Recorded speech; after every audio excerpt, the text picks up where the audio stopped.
أعوذ بالله من الشيطان الرجيم. بسم الله الرحمن الرحيم. وجاء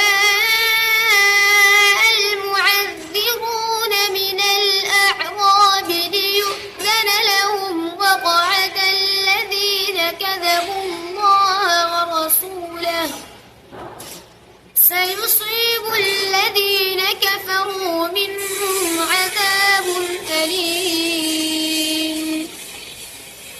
ليس على الضعفاء ولا على المرضى ولا على الذين لا يجدون